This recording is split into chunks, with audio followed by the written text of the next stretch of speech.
हम 22 साल पहले के खिस्सा कहता है। हाँ। जौन समय हमारा मोच के पपनी चलत रहे। हाँ। पुलिस लाइन में इनका से दुगोल हम गौले रहे। हाँ। बीच में का भूल के लोग ना गावे लागल भाई ये हम हृदय सागर को, महासागर को, गंगा सागर को, कपिल सागर समुद्र को पता लगा लेंगे कितने फीट गहरा, लंबाई, चौड़ाई, दाहिना बायां, उत्तर दक्षिण, ऊपर नीचे है, आगे पीछे है, लेकिन हृदय सागर को पता लगाने वाला कोई मानव नहीं। अब हम ना जाने कि कुंवर जी के का दिक्कत भौए, सोचले कि लइका बा छोट बा हो सकेला, कलाकारी छोट बा भी मजा नहीं खे मिलत। सेकंड पॉइंट हो गई, थर्ड पॉइंट हो गई कि माल पुरकस नहीं खे गिरल, माने माल ढेर, माने गुता नहीं खे, मन जानकारी नहीं खे, माल ढेर एहनु हा जी आत्मा जीव के दयालु होई, साधु बाबा के चरण के श्रद्धालु होई, मन महान बा मुकेश के रहम इहे बा, कम कर लो तू ज्ञान के बढ़म इहे, तुमको ज्ञान हो गया, तुम लड़की है, प्यार हम तुमसे करते हैं, क्या चाहती हो बोलो, तुम बोल, तुम क्या चाहती हो डायरेक्ट बोल, रिजेक्ट मत कर, बोल डायरेक्ट बोल क्या चाहती हो, कह बोल। हम तोहरा संगे ना रहो। बोल काहे? काहे कि हमर मजबूरी बा। अरे तोरा मजबूरी बा तो हमरो तो लथवा के जरूरी बा। आगे डार्लिंग तोरा भी सामान बा, तेरो मजबूरी बा, हमरो तो भैया देखते बड़ो 3 रुपए किलो लोग तरकारी खाला, 6 रुपए, 9 रुपए, 20 रुपए किलो, तातना जोश में रहेला, 200 के दारू पीलो तातना जोश में रहेला, 800 रुपए मांग रहीला देवेला, ओकर तरकारी हम खाइले त हमारा कतन टन टन मारत है। बोल डार्लिंग तू का कह चाहता तू हमारा संग चलबे कि तू अपना बाप ए अनहरा के बात मनबे, बोल बोल बोल। हम तोहरा संगे ना जाए। काहे ना जाइबे? काहे विकलांग जान के छोट बा, अरे पगली तो जानकारी नहीं के, पूरा दुनो गोड़वा के बजौ सोहवे पर बाड़े कुंवर जी नाम हो गल बटाम। बोल काहे ना चलबे हमरा संग, हमरा में का कमी बा, बोल बोल। प्यार में याद रह जाती है बस, आहा माइक निकाल दी है नीचे उतर, अरे याद याद याद बसी प्रिया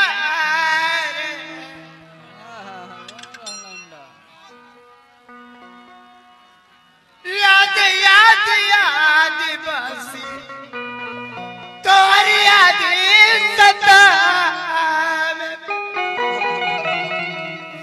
पल पल लांगरा के पागल बन कहाँ चली गई सनम बेवफा। कुंवर भैया पहले यदि तू हमरा के इशारा कह देले रे तो हम का कही, हमारे जहाँ काम चलत रहे हो जे चला लेती। हे चोदनी के फेर में याद याद याद बस यही याद आ रहा, याद सतावे पल पल लाड़ा कुंवरवा के पागल बना कहाँ चली गई लुए सनम बेवफा, सहबना जुदाई और गम बेवफा।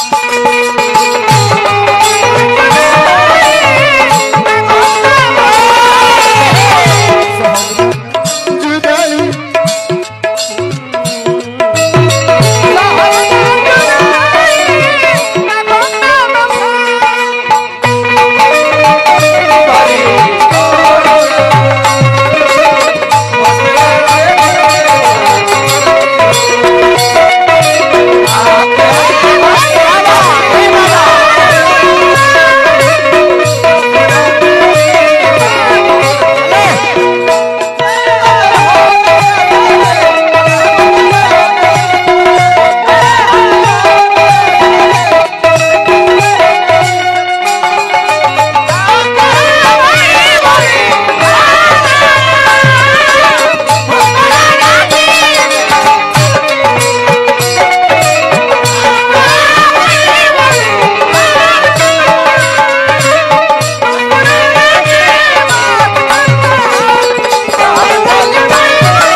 प्यार में पैसा देते हैं, आके कुछ सुकून के बाद कान में कहिए जो हमें मजा आएगा, दिल इसकी तरफ से अलग भागेगा। भैया ये लड़की है, मैं लड़का हूँ। एक प्यार कहानी में एक लड़का होता है, एक लड़की होती है। कभी दोनों हंसते हैं तो कभी दोनों रोते हैं। कभी गुड्डू भी हंसते हैं, एक कभी प्रिया भी रोती है।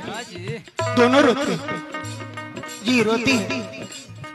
तुरंत भैया ऊपर से लोट छुए तो एक नीचे से छुए देख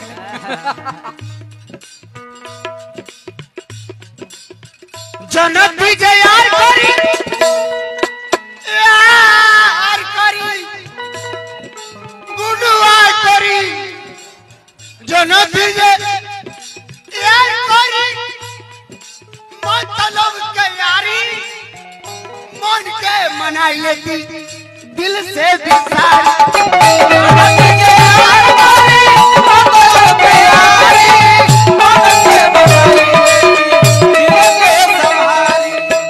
जनती जे यार करिए कुंवर जी कमलबास भैया, जनती जे यार करी मतलब के यारी मन के मनाई लेती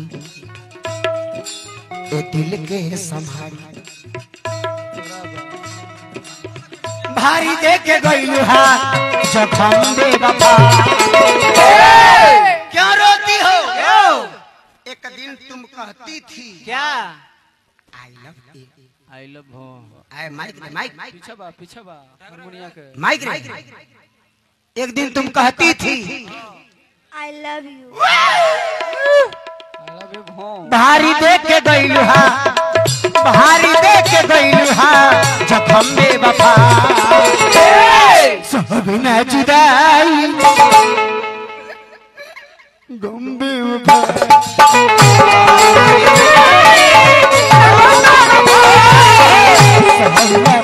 जुदाई गम बेवफा।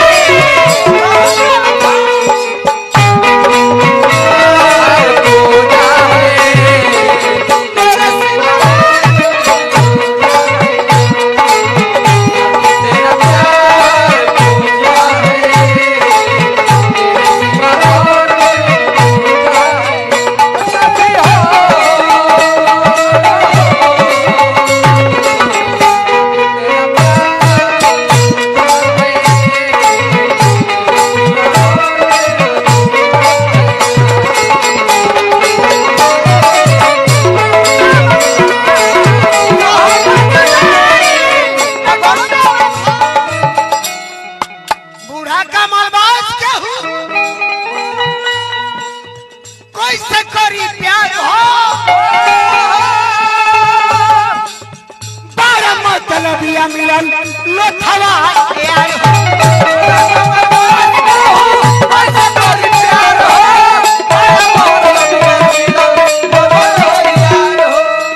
गुडू पिंडू गुडू पिंडू पिंडू गुडू पिंडू गुडू पिंडू गुडू गुडू गुडू ए बोया गुडू पिंडू के कैसे करी प्यार हो पर मतलब या मिलन ए बुढ़ावा कैसे करी प्यार हो पर मतलब या मिलन हमर यार हो। कुंवर भैया ए कुंवर भैया एकरो उम्र 17-18 वर्ष बा, हमरो 30-31 वर्ष बा। एक दो दिन कहानी लेकिन तनिको ना कहली हा रहम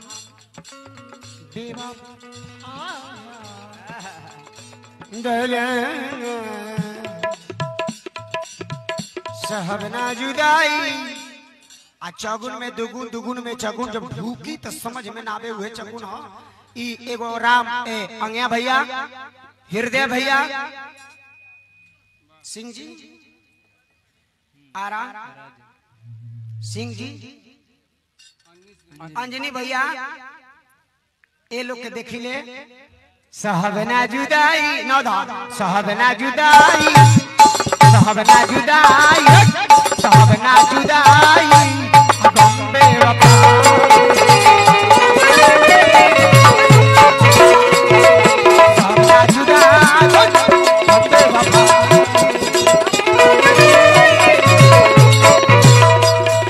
याद याद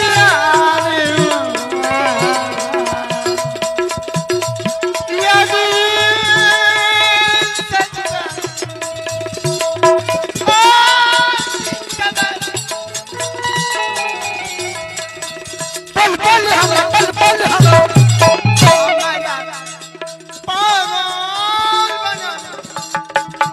कहाँ चली गई है सनम बेवफा सब ना जुदाई गम बेवफा सब ना जुदाई सब ना जुदाई सब ना जुदाई गम बेवफा सब ना जुदाई अरे गम